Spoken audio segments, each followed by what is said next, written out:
Assalamualaikum warahmatullahi wabarakatuh. Kami dari kelompok 6 ingin mempresentasikan hasil kuliah lapangan kami, yaitu tentang pengolahan limbah PT KAL. Sebelum itu kami ingin memperkenalkan anggota kelompok kami. Yang pertama ada Cynthia Murhaliza Fitri dengan NIM D10511810006. Yang kedua ada Nur Astining Tias dengan NIM D10511811024. Yang ketiga ada Fitria Solata dengan NIM D10511811029. Yang keempat ada Reza Kafatra Rianka Pahlevi dengan NIM D10511811030. Yang kelima ada Julieta Nanda Frida dengan NIM D10511811035. Yang keenam ada Syarifah Tahirah Asegaf dengan NIM D10511811050. Yang ketujuh ada Rahmat Agung Wijaya dengan NIM D10511811065. Yang terakhir dengan saya sendiri, Haryoto Prayogo dengan NIM D10511811077. Baiklah, penjelasan yang pertama mengenai latar belakang.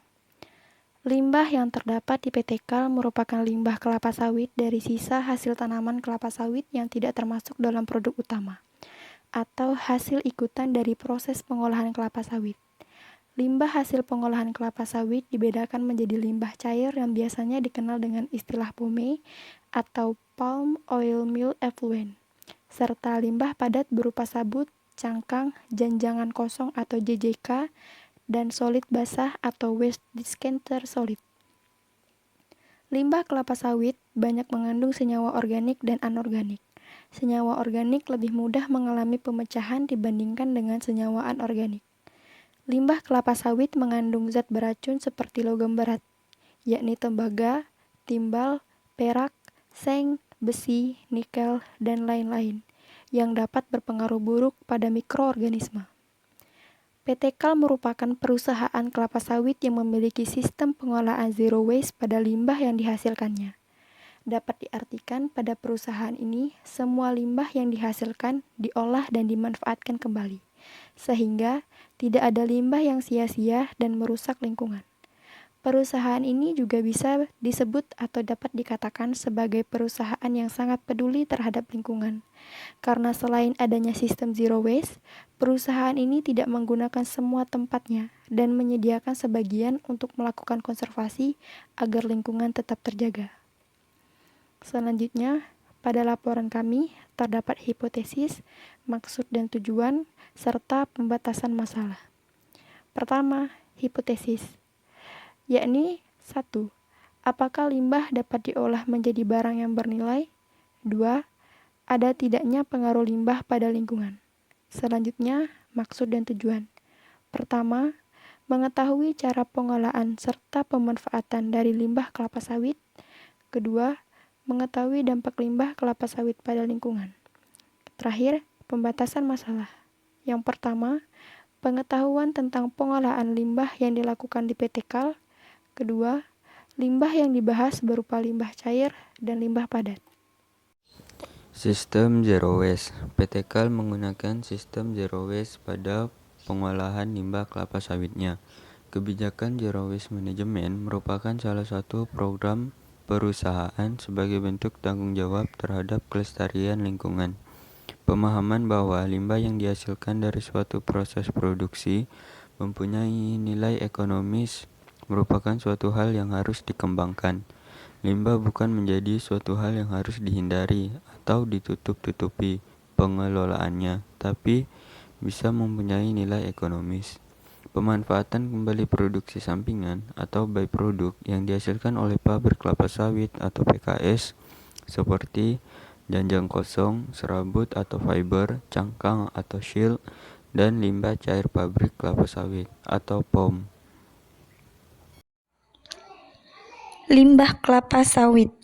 Proses pengolahan tandan buah segar atau TBS pada industri kelapa sawit dalam memproduksi minyak kelapa sawit mentah, crude palm oil atau CPO, dan minyak inti sawit palm kernel oil atau PKO, menghasilkan 3 macam limbah, yakni limbah padat, cair, dan gas.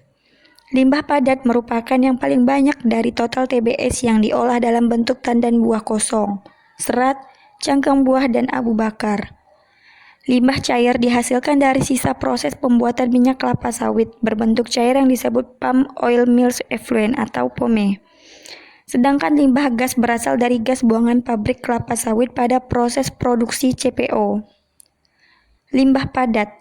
Penggunaan limbah padat dari pengolahan minyak kelapa sawit antara lain serat dari tandan buah yang kosong dan tempurung inti sawit sebagai bahan bakar biomasa. Jumlah biomasa yang besar yang diproduksi perkebunan kelapa sawit menyediakan sumber daya untuk menggantikan bahan bakar fosil, sehingga menurunkan emisi gas karbon dioksida atau CO2. Limbah cair. Limbah cair yang dihasilkan pabrik merupakan produk sampingan dari pengolahan di PKS yang berasal dari proses perebusan sterilizer, pemurnian, clarifier, air cucian pabrik, dan air hidroksiklon atau air buangan dari proses pemisahan cangkang dan inti sawit. Sebelum diaplikasikan ke lahan, limbah cair diolah terlebih dahulu di stasiun instalasi pembuangan air limbah atau IPAL dan melalui beberapa perlakuan sehingga memenuhi standar mutu, yang dimana BOD-nya itu sesuai untuk diaplikasikan sebagai pupuk organik. Selanjutnya ada limbah B3, limbah gas, dan lain-lainnya. Limbah B3, perkebunan dan pabrik kelapa sawit juga menghasilkan beberapa limbah berbahaya, terutama minyak dan baterai bekas pakai, saringan minyak atau diesel, lampu bekas pakai yang digolongkan sebagai limbah elektronik, kain, limbah klinis, kemasan pestisida, selang bekas pakai, dan kemasan minyak. Seluruh limbah tersebut disimpan dalam tempat penyimpanan sementara yang berlisensi sebelum dikumpulkan oleh perusahaan pengelola limbah pihak ketiga untuk diproses lebih lanjut. Selanjutnya ada limbah gas. Pencemar lain yang dihasilkan juga berupa gas, yaitu hasil pembakaran dari produksi. Gas yang telah dihasilkan akan difiltrasi terlebih dahulu, yang kemudian akan dikeluarkan.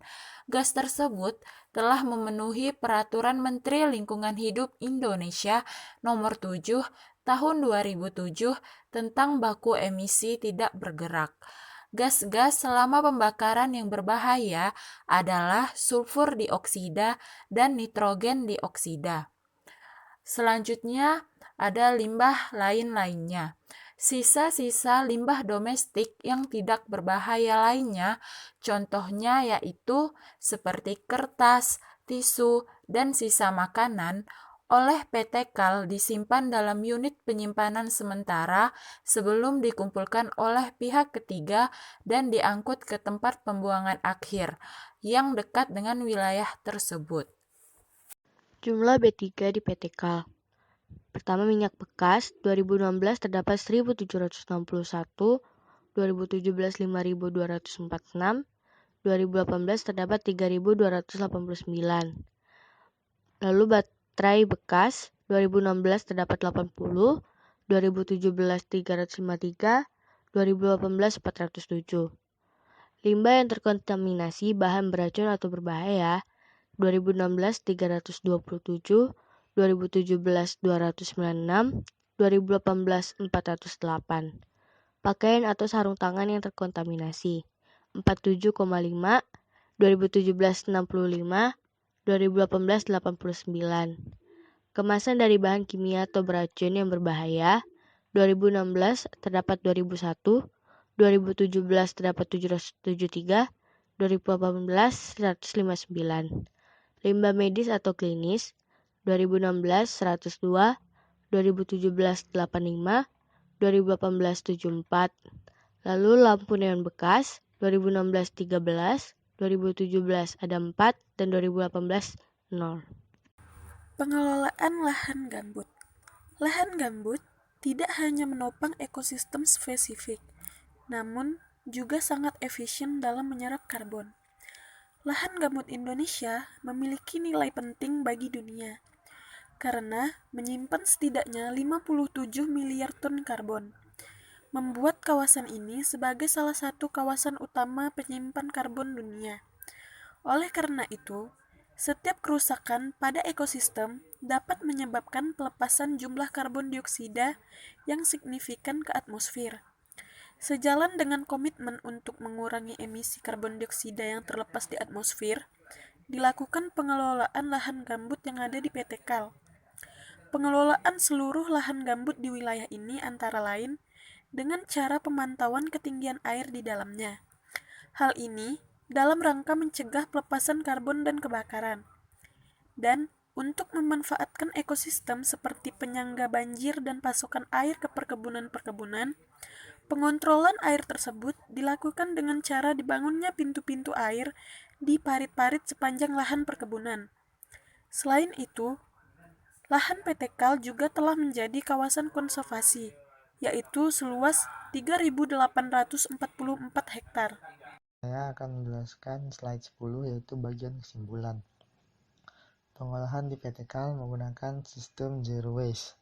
Sistem Zero Waste yaitu sistem bebas sampah, yaitu mendorong perancangan ulang daur sumber daya dari sistem linear menuju siklus tertutup, sehingga semua produk dapat digunakan kembali. Limbah sisa pengolahan mencakup limbah padat dan limbah cair. Limbah padat terdiri atas janjang kosong kelapa sawit, serat, dan cangkang buah. Sementara itu, limbah cair kelapa sawit dihasilkan dari proses tandan buah segar atau TBS menjadi CPO.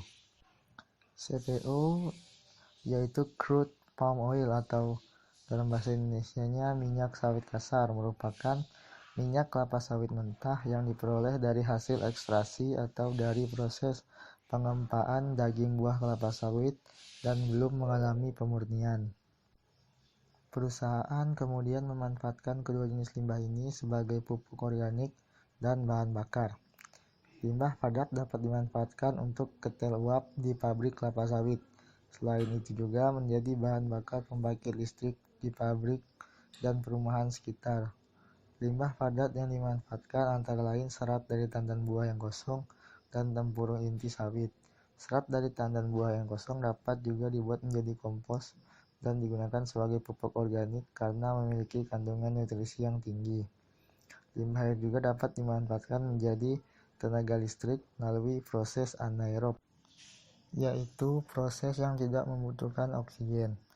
Limbah cair yang dihasilkan pabrik merupakan produk sampingan dari pengolahan di PKS yang berasal dari proses perebusan atau sterilizer, pemurnian atau clarifier, air cucian pabrik, dan air hidroklon atau air buangan dari proses pemisahan cangkang dan inti sawit. Limbah kelapa sawit dapat berdampak buruk untuk lingkungan jika tidak diolah dengan baik dan tepat. Limbah cair ini dibuang ke perairan dan akan berpotensi mencemari lingkungan karena akan mengurangi biota dan mikroorganisme perairan dan dapat menyebabkan keracunan. Sedangkan limbah padatnya dapat menghasilkan bau yang tidak sedap sehingga dapat mencemari sungai. Limbah cair tersebut juga menutupi permukaan dari sungai sehingga cahaya matahari yang masuk tidak dapat diserap oleh tumbuhan-tumbuhan bawah air, akhirnya tidak menghasilkan oksigen untuk makhluk hidup yang berada di dalam air. Baik, ini merupakan dokumentasi kami selama berada di perusahaan PT KAL. Pada gambar yang pertama, ini kami berada di dalam perjalanan menuju lokasi konservasi untuk melihat satwa orangutan secara langsung. Gambar di sebelahnya merupakan gambar atau foto pabrik dari perusahaan PT KAL. Ini selanjutnya merupakan pengarahan dan turun langsung ke lapangan serta diberi arahan oleh staf atau pegawai dari perusahaan PT KAL, dan kami diizinkan untuk melihat pabrik dari kejauhan. Dan ini selanjutnya merupakan foto atau gambar dari perusahaan atau pabrik PT KAL, dan dapat dilihat itu ada uap atau gas yang dihasilkan dari pabrik tersebut dan sangat bersih atau warnanya tidak pekat. Sekian presentasi dari kami. Kurang lebihnya mohon dimaafkan. Wassalamualaikum warahmatullahi wabarakatuh.